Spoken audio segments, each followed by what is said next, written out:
வணக்கம், நான் உங்க friend Jaya Srinivasan. Welcome to veggies recipe. இன்னைக்கு நம்ம வெஜ்ஜீஸ் ரெசிபி கிச்சன்ல எல்லா டிஃபனுக்கும் பர்ஃபெக்டா மேட்ச் ஆகிற மாதிரியான கத்திரிக்காய் உருளைக்கிழங்கு போட்டு ஒரு மசாலா கிரேவி பண்ண போறோம். ரொம்ப மைல்டா, ரொம்ப டேஸ்டா இருக்கும். ரொம்ப ஈஸியா குவிக்கா பண்ணக்கூடியது. ஜஸ்ட் குக்கர்ல எல்லாத்தையும் போட்டு ஒரு விசில் வர வச்சுட்டு தாளிச்சு கலந்துட்டாலே நமக்கு இந்த மசாலா கிரேவி வந்து ரெடி ஆயிடும். இது வந்து சப்பாத்தி, பூரி, மற்றபடி நம்ம இட்லி, தோசை, பொங்கல் எல்லாத்தோடையும் ரொம்ப சூப்பரா மேட்ச் ஆகும். இந்த மைல்டான மசாலா நம்ம சேர்க்கறதுனால நம்ம சாப்பிடும்போது வயிற்றுக்கு வந்து ரொம்ப லைட்டா இருக்கும். ஃபர்ஸ்ட் டைம் சேனலை பாக்குறீங்கன்னா ப்ளீஸ் சப்ஸ்கிரைப் பண்ணுங்க. பெல் ஐக்கானை கிளிக் பண்ணி ஆல் ஆப்ஷன் கொடுத்துட்டீங்கன்னா நான் போடக்கூடிய எல்லா வீடியோஸும் குவிக்கா வந்து உங்களுக்கு ரீச் ஆகும். வாங்க ஈஸியா இந்த கத்திரிக்காய் உருளைக்கிழங்கு மசாலா எப்படி பண்றதுன்னு பார்க்கலாம். நம்ம குக்கர்லயே பண்ணிடலாம்.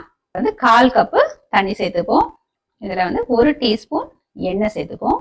2 கத்திரிக்காய் மீடியம் சைஸ்ல எடுத்துட்டு இருக்கேன். இந்த மாதிரி பெரிய பெரிய பீஸஸா கட் பண்ணிக்கலாம். இது வந்து இந்த குக்கர்ல சேர்த்துப்போம். ஒரு மீடியம் சைஸ் உருளைக்கிழங்கு தோல் சீவிட்டு இந்த மாதிரி கட் பண்ணிருக்கேன். இதுவும் ஆட் பண்ணிக்கலாம். 2 தக்காளியை இந்த மாதிரி கட் பண்ணி இதுவும் சேர்த்துப்போம். 4-5 பல்லு பூண்டு, 1/2 இன்ச்சு இஞ்சி தோல் சீவிட்டு இந்த மாதிரி கிரேட் பண்ணி வச்சிருக்கேன். இல்லை நம்ம பொடியா கட் பண்ணி விட போட்டுக்கலாம். 1/2 டீஸ்பூன் சீரகம், 1/4 டீஸ்பூன் மஞ்சத்தூள், கொஞ்சம் கருவேப்பிலை, எல்லாத்தையும் நல்லா ஒரு தடவை கலந்து விட்டுடலாம். இப்போ குக்கர் மூடிட்டு ஒரு விசில் வர வரைக்கும் நம்ம வேக வச்சு எடுத்துப்போம்.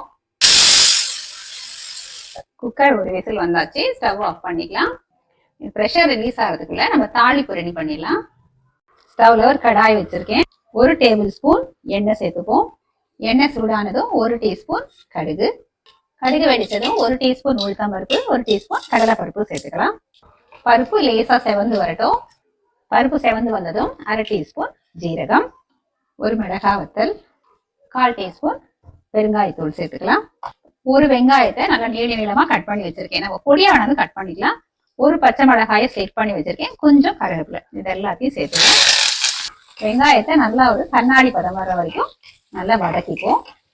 பாருங்க, வெங்காயம் வந்து கண்ணாடி பதத்துக்கு வதங்கியாச்சு. இப்போ 1 தக்காளி மாதிரி பொடியா கட் பண்ணிருக்கேன், சேர்த்துக்கலாம். தேவையான அளவு உப்பு, 1/4 டீஸ்பூன் மஞ்சத்தூள். இப்போ இது எல்லாத்தையும் நல்லா வதக்கிப்போம். உப்பு சேர்த்ததுனால தக்காளி வந்து கொஞ்சம் நல்லா சாஃப்டா வதங்கிடும். ஒரு மூடியை போட்டு மூடுவோம். தக்காளி வந்து சீக்கிரம் நமக்கு சாஃப்ட் ஆயிடும். பாருங்க, தக்காளி வந்து நல்லா வதங்கியாச்சு. இப்போ இதுல 1 டீஸ்பூன் மல்லித்தூள், 1/2 டீஸ்பூன் மிளகாத்தூள், 1/4 டீஸ்பூன் ஜீரகத்தூள், 1/4 டீஸ்பூன் கரம் மசாலா நான் எடுத்து வச்சிருக்கேன். இதை அப்படியே சேர்த்துக்கலாம். இந்த மசாலா பச்சை வாசனை போக நம்ம நல்லா வதக்கி விட்டுருவோம். நம்ம சேர்த்த மசாலா எல்லாமே நல்லா வதங்கியாச்சு.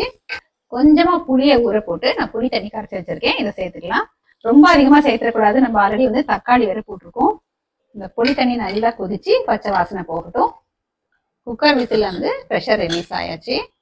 மூடியை திறந்து பார்த்துடலாம். பாருங்க, பர்ஃபெக்டா வெந்திருக்கு. ஒரு மேஷர் அல்லது கரண்டியை வச்சு இதை நல்லா மசிச்சு விட்டுக்கலாம். தக்காளி, கத்திரிக்காய், உருளைக்கிழங்கு ரொம்ப பேஸ்ட் ஆக்காம கொஞ்சம் அப்படி சின்ன சின்ன பீசஸா இருந்தா நல்லா இருக்கும். பாருங்க, இந்த அளவுக்கு மசிச்சா போதும். புளி தண்ணி நல்லா கொதிச்சு பச்சை வாசனை போயாச்சு. லேசா வந்து எண்ணெய் வந்து பாத்தீங்கன்னா பிரிஞ்சு வருது. நம்ம மேஷ் பண்ணி வச்சிருக்கோம் இல்லையா, கத்திரிக்காய், உருளைக்கிழங்கு, தக்காளி, இதை வந்து அப்படியே சேர்த்துக்கலாம். குக்கர்ல கொஞ்சமா தண்ணியை சேர்த்து நல்லா கலந்து இதுவும் ஆட் பண்ணிடுவோம். நல்லா கலந்து விட்டுக்கலாம். இப்போ டேஸ்ட் பண்ணி பார்த்துட்டு உப்பு காரம் கம்மியா இருந்தா நம்ம இப்போ சேர்த்துக்கலாம். கன்சிஸ்டன்சியும் பாருங்க, சப்பாத்தி பூரியோட நல்லா இருக்கும். அதுக்குன்னா இந்த கன்சிஸ்டன்சி கரெக்டா இருக்கும். இட்லி, தோசை, பொங்கல் அதுக்கெல்லாம் பண்ணோம்னா கொஞ்சம் நம்ம தண்ணி சேர்த்துப்போம். இப்ப பாருங்க, கரெக்டா இருக்கும். இது கொஞ்சம் கொதிச்சதுன்னா இன்னும் கொஞ்சம் திக்காகும். இது கொஞ்சம் நேரம் கொதிக்கட்டும். நல்லா கொதிக்க ஆரம்பிச்சாச்சு.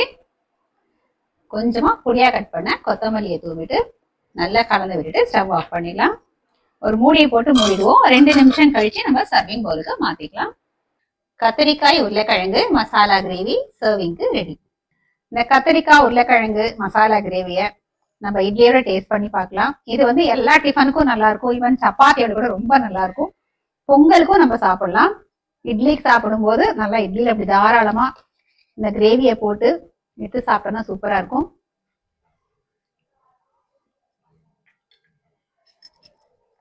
அருமையா இருக்குங்க, சூப்பரா இருக்கு. மைல்டான ஒரு மசாலா நம்ம சொல்றோமே தவிர நம்ம சென்னா மசாலா மாதிரிலாம் ரொம்ப ஹெவியா இருக்காது. லைட்டான மசாலாவா இருக்கும். ரொம்ப மைல்டா இருக்கும், அதே நேரம் ரொம்ப டேஸ்டாவும் இருக்கும். உருளைக்கிழங்கு, கத்திரிக்காய் இதெல்லாமே வந்து எப்பயும் நம்ம வீட்டுல இருக்கிற காய்கறிகள் தான். டக்குன்னு வந்து நம்ம செஞ்சு முடிச்சிடலாம். ஜஸ்ட் நம்ம குக்கர்ல வச்சாலே வெந்துடும். அதுக்கப்புறம் தாளிச்சு கலந்தா ஆச்சு. ரொம்ப ஈஸியான ஒரு ரெசிபி. ஒரு கெஸ்ட் வரும்போது கூட நம்ம குயிக்கா பண்ணி கொடுத்துடலாம். இதே மாதிரி நீங்க கத்திரிக்காய் உருளைக்கிழங்கு கிரேவியை நீங்க ட்ரை பண்ணி பாருங்க. கண்டிப்பா 100% உங்களுக்கு ரொம்ப பிடிக்கும். எப்படி வந்ததுன்னு கமெண்ட்ல சொல்லுங்க. லைக் பண்ணுங்க, உங்க ஃப்ரெண்ட்ஸ் அண்ட் ஃபேமிலியோட ஷேர் பண்ணுங்க. புது ரெசிபியோட நாளைக்கு நான் உங்களை மீட் பண்றேன். தேங்க்ஸ் ஃபார் வாட்சிங்.